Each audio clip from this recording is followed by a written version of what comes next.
Hey y'all, it's the wine loving bookworm back with another book review. This time I'm on time this week on Sunday. So, okay, let's talk about wine. My mom and I went to ABC yesterday and they had, this is not the wine I'm reviewing tonight, but they had these cans and they're called like house wine rosé bubbles. We're just like, we have to try it. So she brings it home and I'm writing, kind of putting down notes for my review tonight, and I'm like, all right, well, I'm gonna have a little bit of it. So she'd already opened a can, but she had it in the refrigerator. She just drank a little bit of it. So I'm about to like open the other can, and here it says 2 cans. I don't know if you can read that, it's glare, but 2 cans equal a whole bottle of wine. Like, you think it's a beer, like, yeah, couldn't make that mistake. So I just drank the little bit she had left. I would say on these, I don't know. They kind of taste like cheap wine with bubbles in it. So, I mean, what can you expect from wine in a can, right? But if you see this, I would probably pass on it. There's like 100 different ones too. So, I don't know. Maybe one tastes better than this, but this wasn't great. And don't, mistake this for a beer, okay? PSA. All right, so let's go on to the wine that I'm actually reviewing tonight. Pinot Noir, my fave. And it's called Aeris. It's from Oregon, which is also my fave. It was about, I don't know, I think about $10. I mean, not expensive. So let's give it a shot.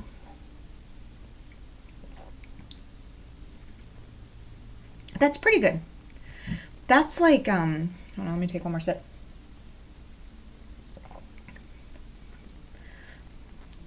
It's good, but there's something in there that's a little, like, has a little bite. It's almost spicy. One more time. One more time.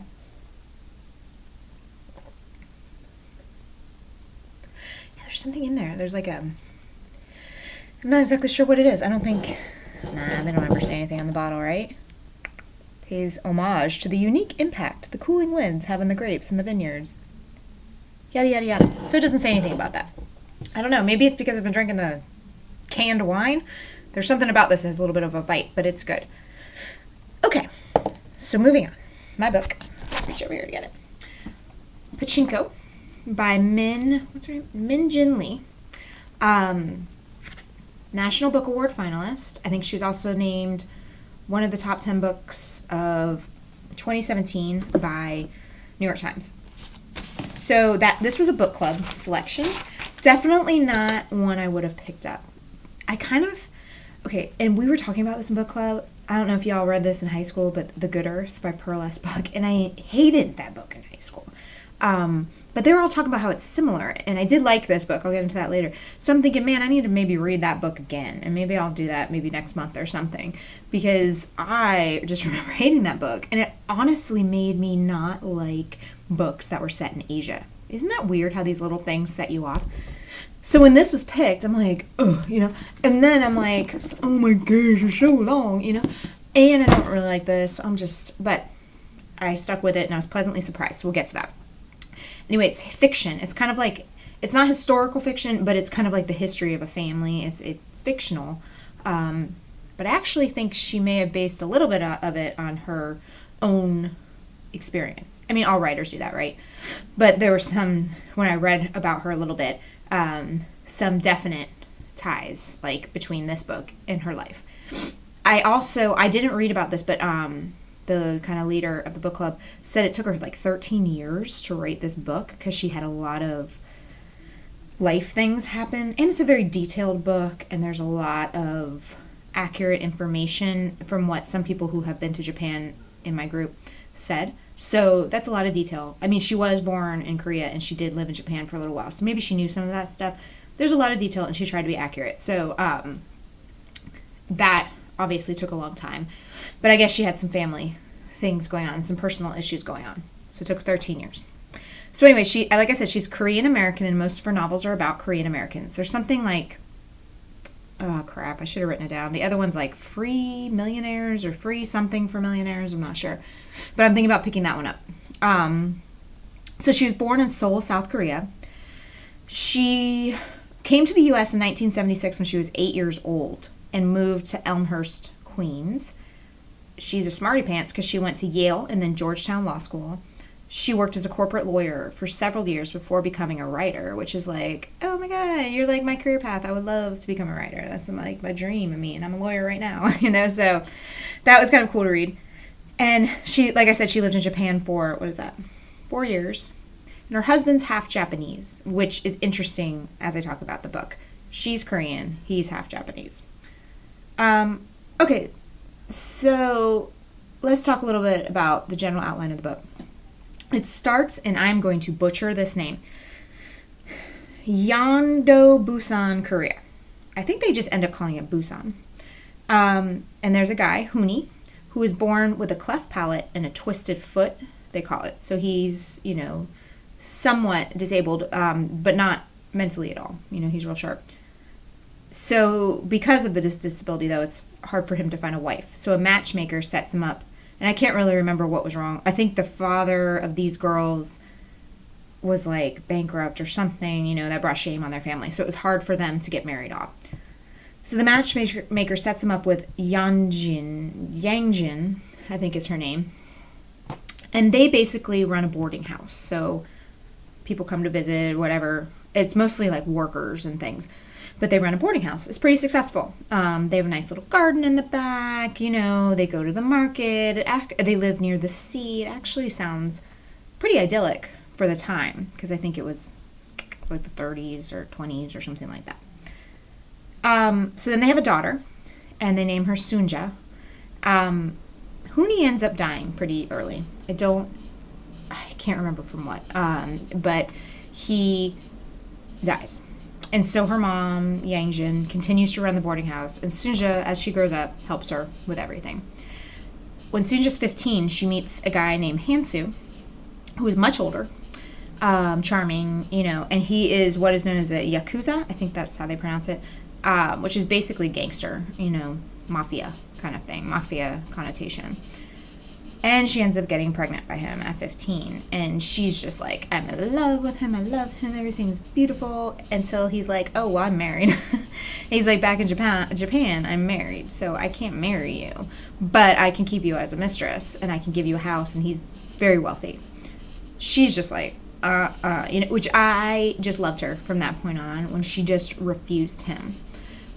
Because she just had too much pride, even at 15, even in her station in life, with this guy who's so glamorous and charming. She's like, nope, not doing that. So her mother figures out she's pregnant, and she's just like, oh my goodness. That time, this culture, that's horrible. But there's a boarder at the house, and his name is Isaac. He's kind of sickly. He's like tuberculosis here and there. Here and there, tuberculosis sounds weird, but, just he's sickly, okay?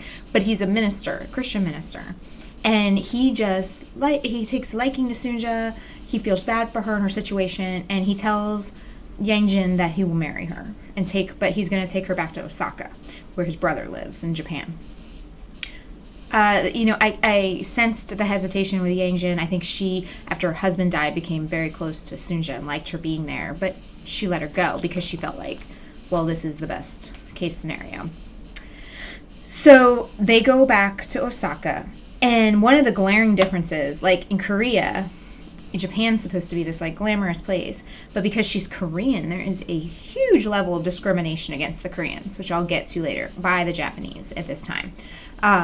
And so in Korea, she just has this kind of idyllic life, and she goes to Osaka with him, and it's a lot like they put the Koreans in like kind of Jewish ghettos kind of situation. They're not allowed to really rent anywhere. No one will let them rent anywhere. They can't buy land. And so they end up living in these basic huts. Where his brother lives, they try to make it as nice as possible. Like the wife is just very creative and tries to do her best. And the brother actually makes a decent amount of money, I think, from what he does. So anyway, so she gives birth to a son, and they name him Noah, N-O-A. But because Isaac is religious, he's Christian, it's Noah, it's after Noah. And then she ends up having a second son by Isaac. So the first son's not by Isaac, it's Hansu, but he raises him as his own. The second son, Mosasu, I think that's supposed to be Moses, is, born later. And the story just continues and kind of follows all of their, adventures. I don't know if you want to call it adventures, just their life, through Mosasu's son, Solomon. So it's kind of like the ups and downs. It gives you a good glimpse into the Korean culture, the Asian culture, and also just the clash. I mean, I had no idea that Japanese people felt like this about Koreans. I mean, I was blown away. Like, the total racial hatred, for the most part. Bigotry. They can't have jobs, They either have to be Yakuza, the mafia, which actually Mazazu doesn't become the mafia, but he runs pachinko parlors, which is why the book is called Pachinko, which probably shouldn't have told you that, but you don't figure that out till later.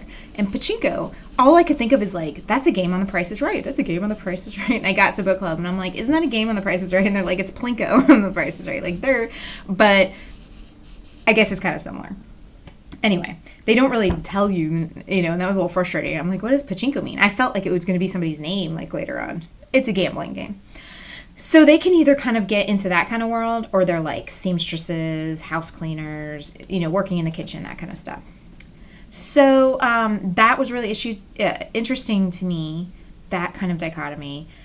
And then how each generation kind of absorbs what the generation before them went through, and then trying to find their own identity. And I think as you keep going, kind of the pull between what you are becomes more pronounced. Because at the end, Mazazu's son Solomon, he's sort of a weak character. He's kind of like, even though he was lived in like the 80s, you would think of him as like a millennial today. Like, oh, he's kind of drifting. He doesn't know what he wants to do. He's over here. He's over there, So he wasn't, the end of the book kind of didn't grab me, didn't really hold me, didn't love Solomon. I loved everything up to that point, though. And I think one of the big themes, and somebody said this in my book club, to be a woman is to suffer. And they do say that in there, like, being a woman is suffering. I would rather think of it as being a woman makes you really strong. Because these women were incredibly strong. What is her name? I forget her name. Oh, Kai Young-hee, who's the sister-in-law. So they move in with the brother, and this is his wife.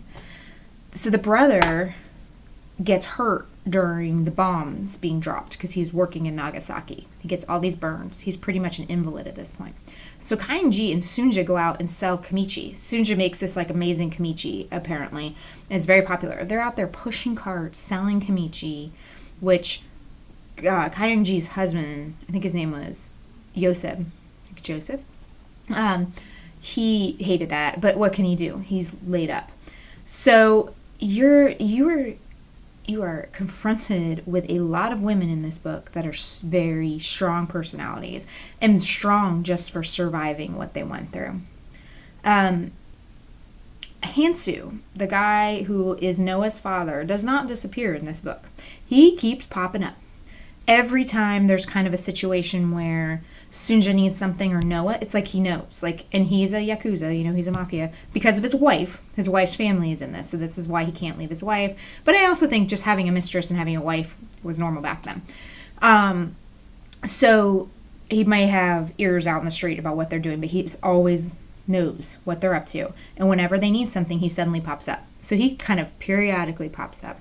Hansu is a complicated character, in my opinion. Do I think he loves Sunja? Maybe in a way. But one of the people in my book club says, oh, well, he was in love with her. I don't believe that 100% because I almost feel like he felt like he should be the savior. He liked being the savior. He kind of had this charming, slick way about him. I felt like it made him feel good to swing in and save her all the time. That's what I felt like. And Sunja never bought it. And that's another reason why I love her. She was like, nope. She was never bought it. She was just who she was. She never wanted that with him. So another reason why I love her. Overall, I love this book. It was a page turner, even though it's like super long. I looked at it, I'm like, I would stay up. I read like 100 pages in one night. It was a page turner. It's really good. And so whatever that other book is, I will look it up. And let you guys know, but that one I want to read too, the other one she wrote, because she's just a very good writer. She's a very gifted writer. Now, I know that I told you I was going to read Michelle Obama Becoming, and I didn't. I read like a chapter of it. But this book I've been reading for like a while, just here and there, because I knew it was my book club book, so I've been trying to get it done. So I figured I'm just going to finish this one, and I'm going to read the rest of Michelle Obama for next week. So, something to look forward to. So anyway, let's see if I have any other notes. Nope. So that's it for me tonight. I ran a little long today, but I kind of tend to do that about a book I'm excited about. So pick up Pachinko by Min Jin Lee, and I'll figure out the name of that other book. And get yourself some Aeris Pinot Noir. Be careful if you beware the wine in the can. Okay? And have an amazing week, and I'll see you next Sunday. Cheers.